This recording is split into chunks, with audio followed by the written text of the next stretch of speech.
See teema, mida Jumal mulle südamele pani hästi lühidalt tegelikult jagada, puudutab ja ta ütles mulle eile, kas sa usaldad mind, kas sa usud mind, kui ma ütlen sulle, et räägi armastusest. Ma ütlesin, armastus on selline teema, nagu te teate väga hästi koguduse keskel, millest räägitakse. Ma julgen pakkuda kõige rohkem. Jumal on armastus, Jumal saatis oma poja, sellepärast ta armastas maailma ja nii edasi, nii edasi. Ja ma olin tõeliselt nagu, mul oli üks teine teema, mida ma oleks tahtnud omast mõttest või peast. Ja ma usun, et see on ka juhitud, aga mitte võib-olla tänaseks korraks. Nüüd, kui me oleme koosolekuga siiamaani jõudnud, siis ma saan aru, miks Jumal selle südamele niimoodi tõstis. Ja ma vastasin, ma ikka usaldan sind, ma tahan minna selle järgi. Nii et võtame vastu selle sõnumi, mida Jumal täna meile andnud on ja sellisel viisil, nagu ta on andnud. 1. Johannese kiri 4. peatükk ja salmid 7-10 ütlevad: armsad, armastagem üksteist, sest armastus on Jumalast. Ja igaüks, kes armastab, on sündinud Jumalast ja tunneb Jumalat. Kes ei armasta, see ei ole tundnud Jumalat, sest Jumal on armastus. Jumala armastus meie vastu on saanud avalikuks selles, et Jumal oma ainusündinud poja on läkitanud maailma, et me tema läbi elaksime. Selles on armastus. Ei mitte selles, et meie oleme armastanud Jumalat, vaid et tema on armastanud meid ja on läkitanud oma poja lepitusohvriks meie pattude eest. Eile, kui ma kõndisin, mulle meeldib ikka kõndida ringi ja metsas kõndida ja ma mõtlesin ja korraga ma kogesin, ma ei tea, võib-olla sa oskad ennast panna samasse olukorda või oled kogenud ühte erilist armastust oma eel läinud vanemate vastu. Need, kes on eel läinud juba, nad on taevases kodus.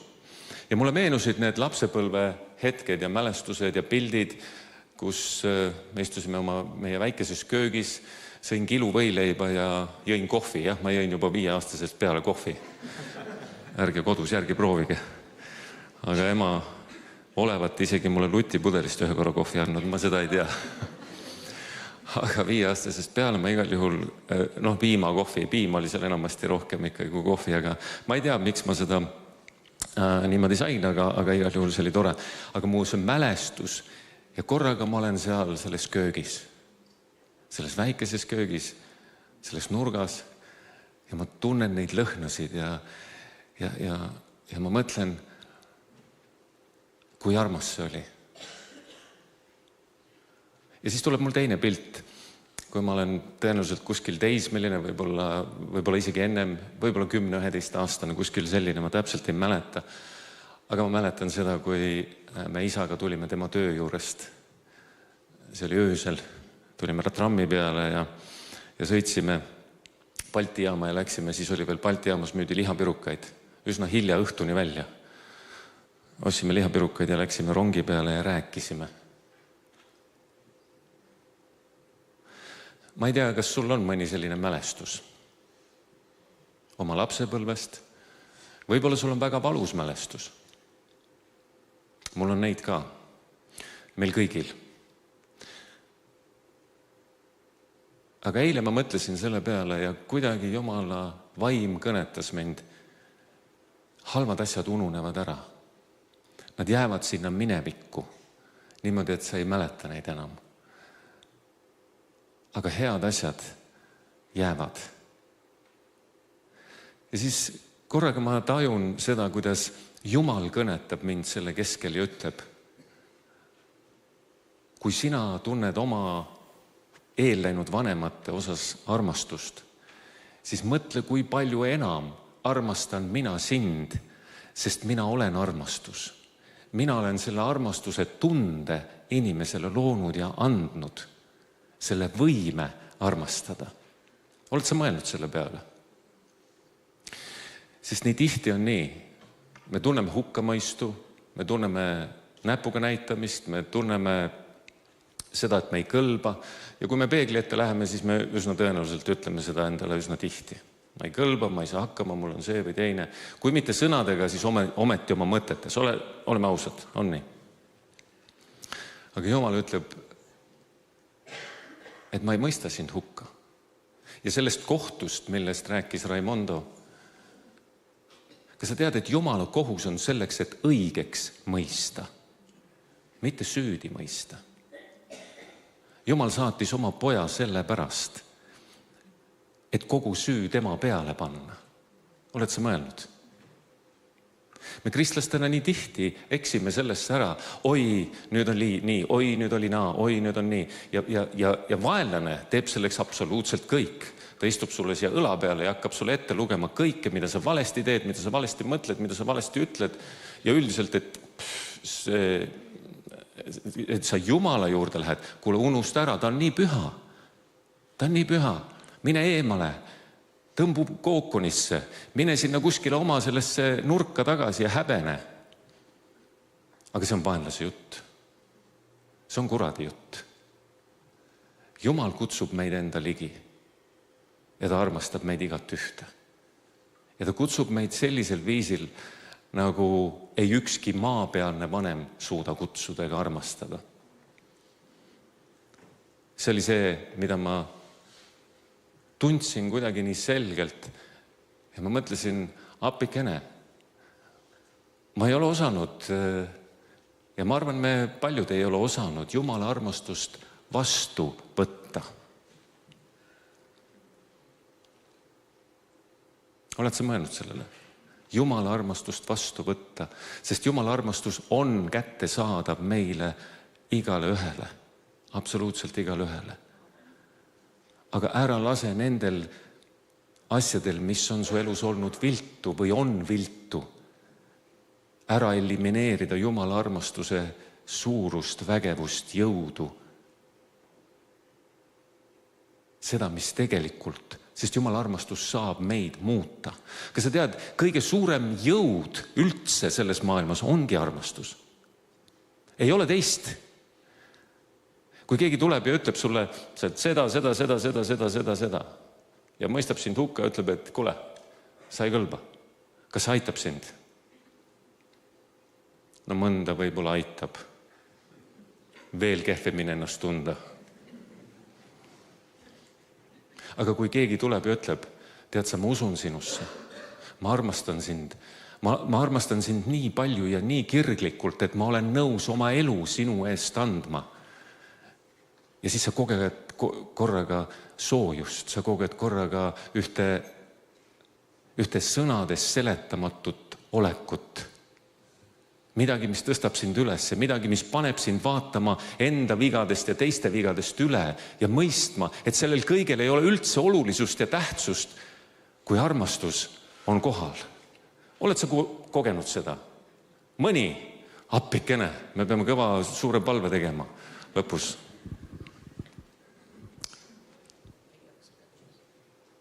Esimese Peetruse 4.8 ütleb, armastus katab kinni pattude hulga. Ei ole nüüd mingit hukkamõistu, ütleb Rooma 8. peatükk. Alguses päris. Ei ole nüüd mingit hukkamõistu neile, kes on Kristuses Jeesuses. Kui sa oled Kristus oma ellu vastu võtnud, kui sa oled lunastuse vastu võtnud, armastuse vastu võtnud oma ellu, siis sinu üle ei ole mingit hukkamõistu. Minu üle ei ole mingit hukkamõistu. Kas on nii, et vahel Jumal korrigeerib meid? Kas sa tead, et armastuse osas on üks suur mittemõistmine olnud just selle koha pealt, et just kui Jumal armastab meid, siis ta laseb meil olla nii, nagu me oleme. Ei ole tõsi. Armastus ka korrigeerib. Ja mulle ikka meeldib see kirjakoht, mis ütleb, et lase mul ennast oma silmaga sind juhtida, ütleb Jumal. Lase mul ennast oma silmaga sind juhtida. See tähendab seda, et Jumal tegelikult tahab meid juhtida just selle sama armastuse tee kaudu niimoodi, et ta näitab sulle ja sa lähed selle järgi. Ta näitab sulle teed, ta näitab sulle lahendusi ja sa lähed selle järgi ja teed temaga koos seda. Aga edasi ta ütleb, ärge olge nagu muulad, keda peab valjastega taltsaks tegema. Ka see on armastus. Kui me oleme olnud muulad, oled sa olnud vahest muul? Või sikk või sokk või kuidas iganes. Keda peab sikutama, keda peab ohjama. Ja tead, see on mega armastus, sellepärast, et kui sa näed ees kuristikku ja sa mitte midagi ei tee sellele, kes paneb otse kuristikku joones, siis see ei ole ju armastus, oled sa nõus? Ja selle tõttu armastuses ei ole hukkamõistu, armastuses on korrigeeringud, jah, aga armastus võidab ära kõik selle, mis tahab meid maha tõmmata, mis tahab meid hävitada, mis tahab meid Jumalast eemaldada, mis tahab meid teineteisest eemale viia. Kui ma korraks mõtlen sellele armastusele, mis puudutab abielu, Jumal on rääkinud ju oma sõnas väga selgelt, ta räägib mehest ja naisest ja siis ta räägib ka kogudusest.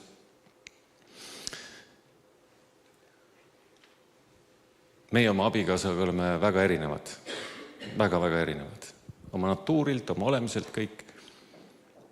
Ja teate, mis meid ühendab? Meid ei ühenda mitte niivõrd tunded, meid ühendab armastus. Armastus, kes on isik. Armastus, kes elab Raili sees. Armastus, kes elab minu sees, ühendab meid. Mitte see, et ta teeb kõike nii, nagu mina tahan või et mina teen nii, nagu tema tahab. Ta muidugi sooviks seda ja mina sooviks, et tema teeb seda. Oled sa, kes abielus on, teavad, millest ma räägin.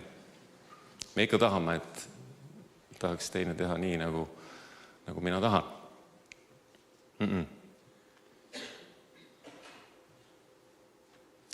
Aga see armastus on see, mis liidab meid. Jumal tema sees. Kristus tema sees, püha vaim tema sees ja püha vaim minu sees.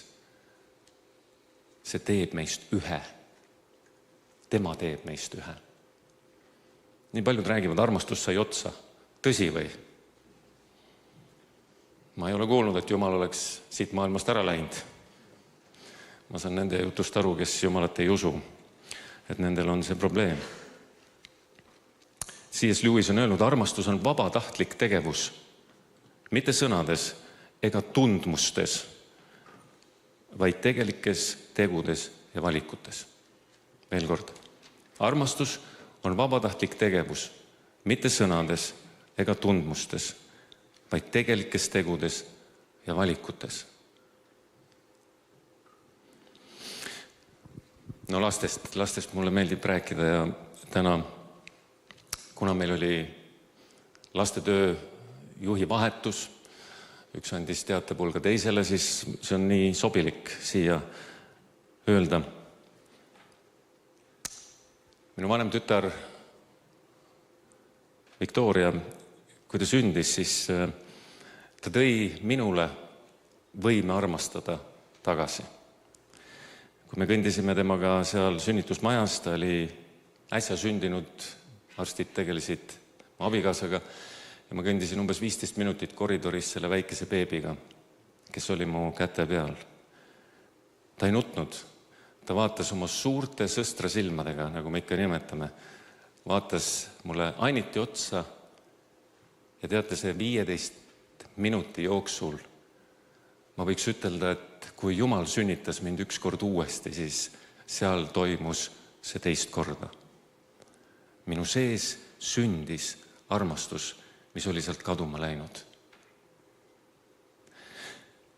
Me oma lastele oleme pannud nimed ka sellise teatud teadmisega, et nimedel on tähendus või nendel on üks, ma ei tea, kas sa tead, mis sinu nimi tähendab. Minu nimi näiteks Veiko tähendab, see on soome nimi ja tähendab venda, sõbramest venda. Mõtle, teinekord vaata internetist järgi, mis su nimi tähendab, see on päris huvitav.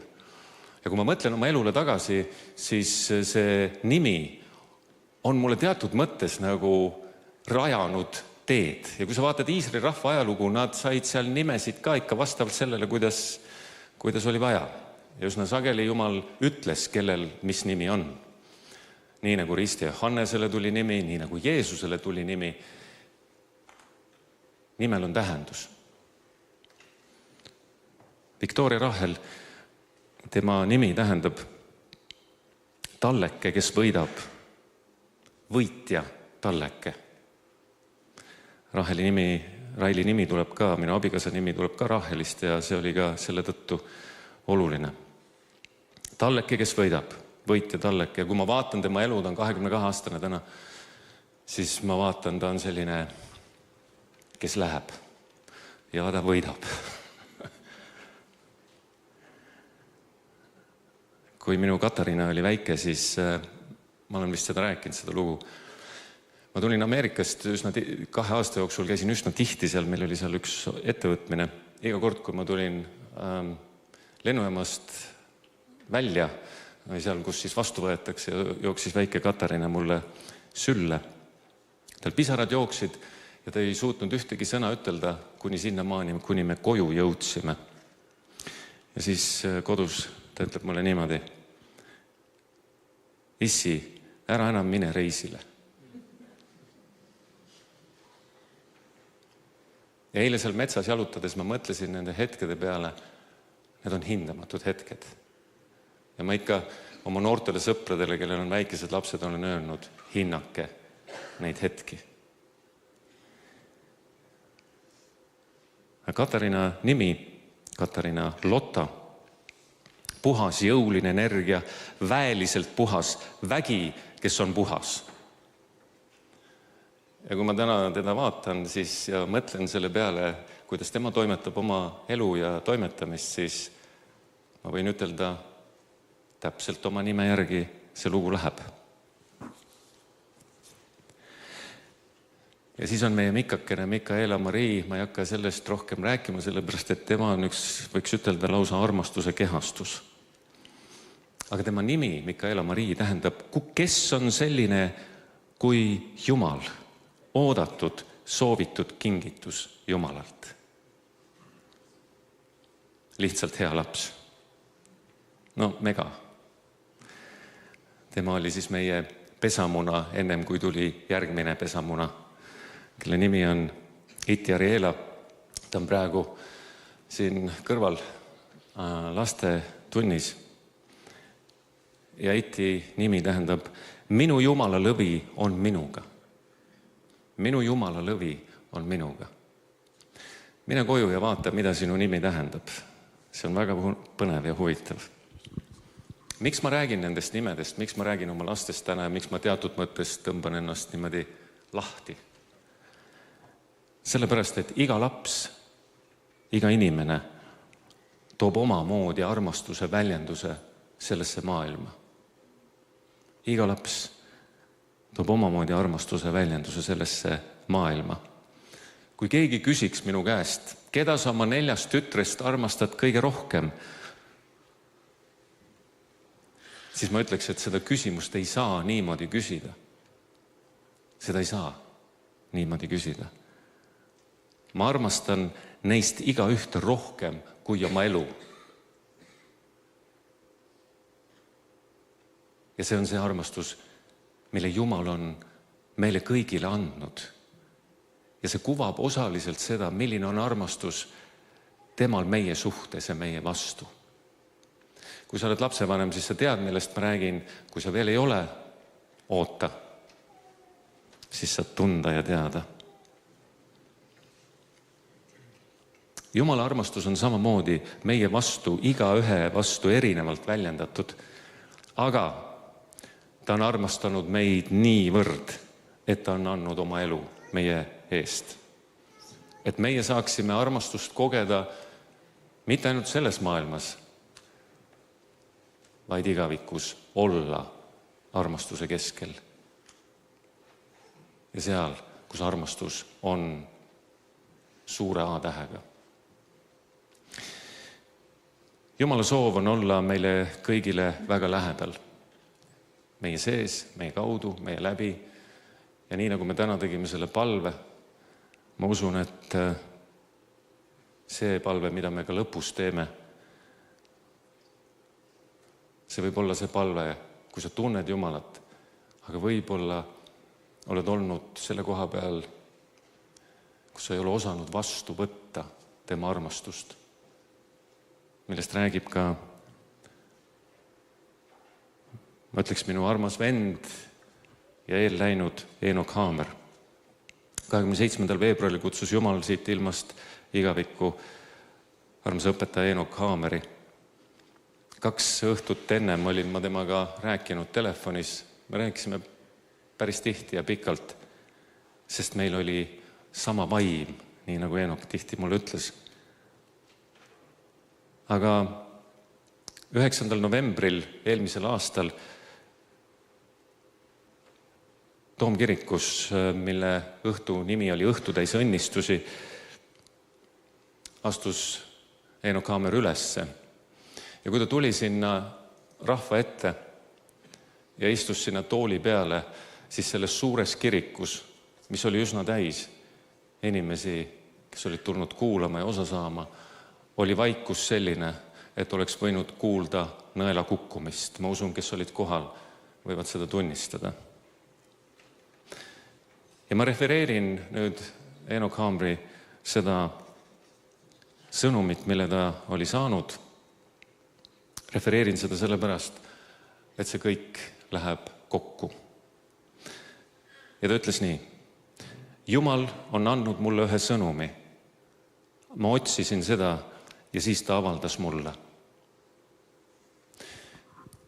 Ma nii palju lisan. Ta helistas mulle ennem selle sõnumi saamist mitmeid kordi ja ütles: Veiko, ma olen kimbatuses. Ma ei taha tulla ja rääkida seda, mida ma ikka olen rääkinud viimase 60 aasta jooksul. Ma tahan rääkida seda, mida Jumal tahab, et ma sellele rahvale edasi ütlen. Aga ma ei ole saanud seda.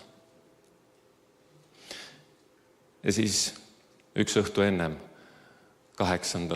helistab ta mulle ja ütleb: Veiko, ma sain selle sõna. Ja ta ütleb 2. Korintuse 6, 1:2. Me manitsemegi teid, et te Jumala armu ilmaasjata vastu ei võtaks. Ta ütleb ju: ma olen sind kuulnud soodsal ajal ja aidanud sind päästepäeval.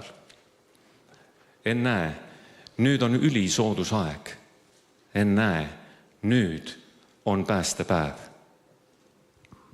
Ja Eenok jätkab: kas Jumala armastus on saanud meid puudutada? Või Jumala armastus voolab meist mööda kasutult? Ma olen igatsenud, et see armastus saaks minu sisse tulla. Mis on see, mis takistab sellel armastusel sinu sisse tulla? Kas on see maailm, need mured, see, mis sulle ei meeldi ja see, mis sind hirmutab? Kas see hoiab eemal? Jah, tõepoolest. Ja siis sa oledki selle meelevallas ja sa ei suudagi midagi rohkem näha, sest see maailm on haaranud su meeled ja see maailm on halastamatu ja julm. Sa küsid, kas see sooduspäev, see päästepäev saab tulla või olla juba tulnud? Ja Eenok ütleb, see päev on tulnud. See päev on tulnud, et jääda. Ta tahab sind enda hõlma võtta. Anna end Jumala kätte, et tema armastus sinust asjatult ei mööduks. Ümbritseb küll, aga voolab kasutuna maha. Ja Eenok jätkab, tundsin ennast kord tühja ja kasutuna. Ja siis võtsin, nagu vanasti öeldi, salmi näpu alt. Eks müüda 5 varblast 2 veeringu eest ja ükski neist ei ole unustatud Jumala ees. Isegi teie juuksekarvad on kõik ära loetud. Ärge kartke, te olete enam väärt kui hulk varblasi. Luuka 12, 6 ja 7. Ja edasi ütleb ta, sest tema elab ja meie peame elama koos temaga. Kus päästepäev on ilmunud ja avalikuks saanud, kas sa mõistad, kui tähtis on see, et Jumal paneb sind tähele, et ta sinuga arvestab, et ta sind kannab. Ma hüüan kogu sellele rahvale, laske ennast ära päästa, laske ennast aidata, laske tal tulla enda juurde, nii lähedale, et ükski mure teie lähedale ei pääse, vaid rahu, suur Jumala rahu saab täita sind.